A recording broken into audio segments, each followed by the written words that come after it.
Hello, good afternoon mga kadugo, mga kanunong. Again, Mr. Dogo Style TV po.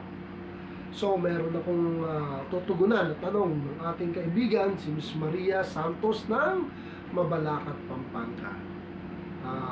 Ang kanyang katanungan po, dahil napanood niya po yung dati kong vlog, ang sabi ko kasi doon daw, dahil nga nag-quit na ako sa breeding, alam naman po ninyo, wala nang pertong alaga ko dito mula nung namatayan ako ng 3 aso na talagang within a year, so tumigil muna ang breeding.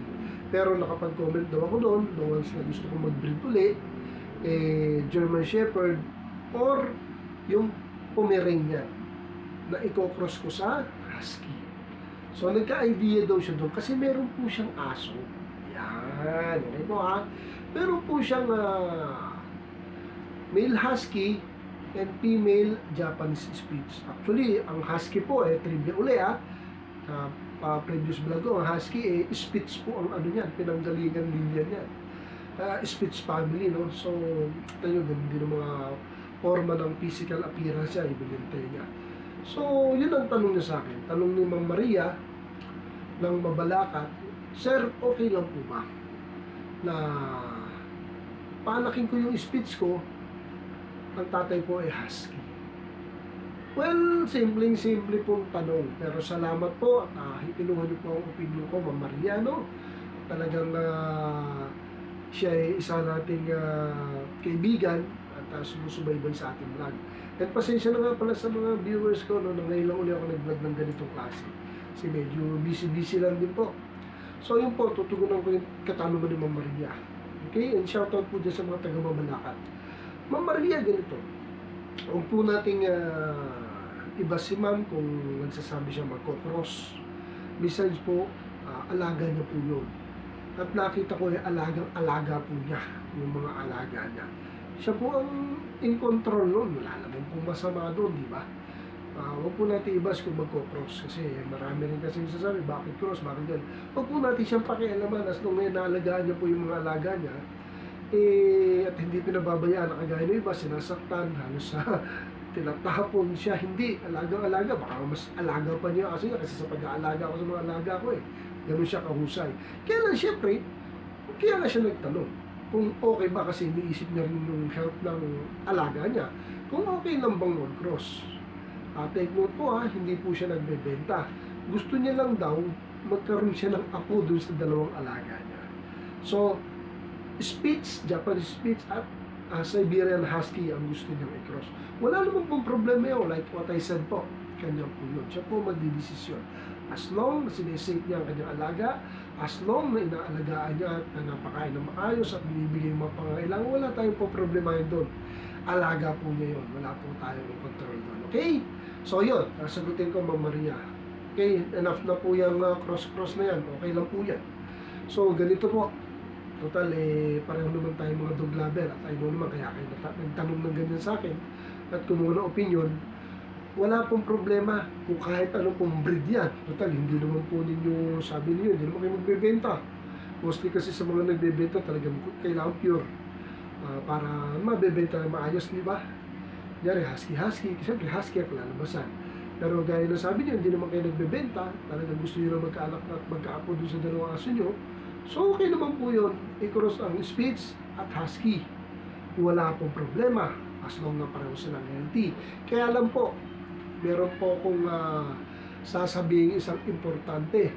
At I know sasangayunan ako ng mga kasama natin doglaper, especially yung mga experience ng breeder. Sa pagkakaalam ko po, ang sabi niyo, Spitz po ang babae at Siberian Husky ang male. Okay? Doon po nagka-problema. Wala pong problema sa cross, wala pong problema kung kahit ano pang breed yan pag-cross natin. Kaya lang yung sa kwento po ninyo, yung po ako magre-react.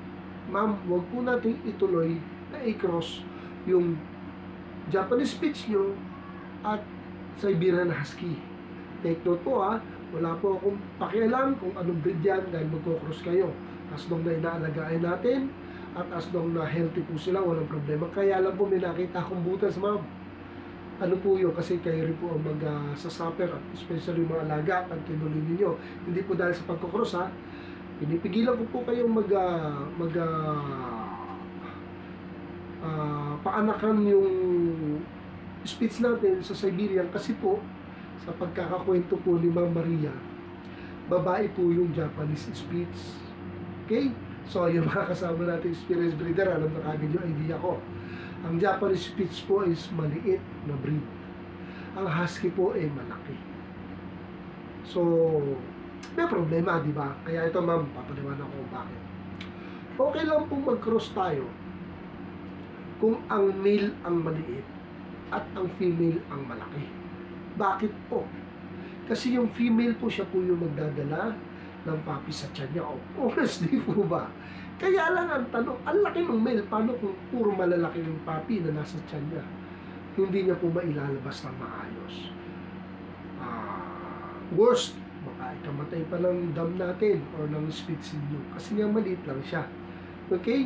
Hindi pwedeng walang magmamana doon sa trends na lalaki, husky, malaki. So kung malaki ang papi at maliit siya, at ilalabas niya baka masisaryan or worst, baka mamatay pa po ang alaga natin. Kaya hindi ko po ina-advise mag-cross tayo ng maliit sa malaki, maliit na female at malaking male. Hindi po advisable yun. At I know, alam yan ng mga experienced breeder at experienced na dog lover na nagpapaanak din ng mga alaga nila even hindi sila breeder. Okay po, X po yung magpapaanak tayo ng maliit na babae sa napakalaking lalaki. Imagine niyo po, ano pag nangalaki at lumaki yung tiyan, dahil lalaki ng papi, masisisaryan. Eh, hindi naman po tayo lahat may kakaya naman pa si cesarean. Alam naman po natin yan, di ba? Kagaya ko hindi naman po ako mayaman para magpa-cesarean. Kaya lagi ko iniisip kung paano isip yung alaga akong babae. Saka hindi naman nagko-cross ng gano'n na maliit sa malaking. Talagang same lang talaga. Nga breeder ako, di ba? So yun, Ma'am Maria, no? If tatanggapin niyo po yung opinion ko, huwag po natin ituloy. Kasi baka madisgrasya lang po yung aso natin babae, which is the female speech. Maliit po siya eh. Sasample lang po kayo para mas makita natin yung logic o yung lohika na sinasabi ko. Female Shih Tzu. Pinakasta natin sa malaking breed. O, let's say, sabihin natin, husky uli. Siyempre, hindi maabot yun. Kaya kung marunong ka, siyempre, hindi artificial. So, pinilit na mabuntis yung female Shih Tzu ng male husky through artificial. And then, lalaki ng papi na mamamatay po yung female nating Shih Tzu. Kasi malalaki yung magiging papi. Diba? Pero maganda yung safe natin. Kaya nga tayo mga dog lover, hindi naman basta-basta tayo ganyan. At I know naman, Ma'am Maria, kahit bakit ka nagtanong sa akin ganyan. Siyempre, sinisafe mo nga. Kaya saludo ako sa iyo. So, I know naman, open ka naman tumanggap ng explanation. Ngayon, kung hindi ka po satisfied sa explanation, kung pwede naman po kayo magtanong sa iba. Pero kitang-kita naman po ang difference, di ba?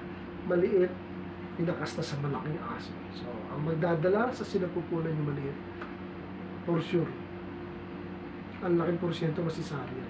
Kaya X po. Okay, very good po yung tanong ninyo. Ayos po yan. Pero kung gusto nyo paanakan sa mga kaibigan natin, Aspin. Tsaka ano ba yan? Yung spits mo, match yun. Kasi mostly sa mga Aspin, di naman ganun kalaki ang kaya yun. Yung husky, malaki talaga yan. Okay? Ma'am Maria, ang mabalakat, salamat sa pagtitiwala. Nasa sa inyo po yan kung susundin niyo po ang payo ko na huwag po natin i-cross yung maliit na female sa malaking male. Yun na po. At salamat sa inyong panonood. Salamat sa pagsubaybay mo, Maria, sa aking channel. At wala po ako dito sa channel na to kung hindi dahil sa inyo. Hindi po tayo tatagal sa larangan ng pagbablog ng ganito about sa ating mga alagang aso, pusa, kung wala kayo.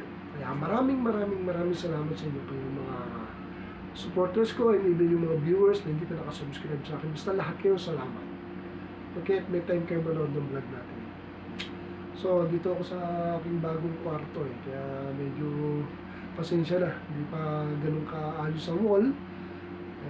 Yun again, Ma'am Maria. Shoutout sa inyo dyan sa may Balakat. And thank you sa pagtitiwala at pagtatanong. Tanong lang kayo at sasagutin ko yan. God bless. Thanks for watching. Solid Dog Lover. Thank you for watching.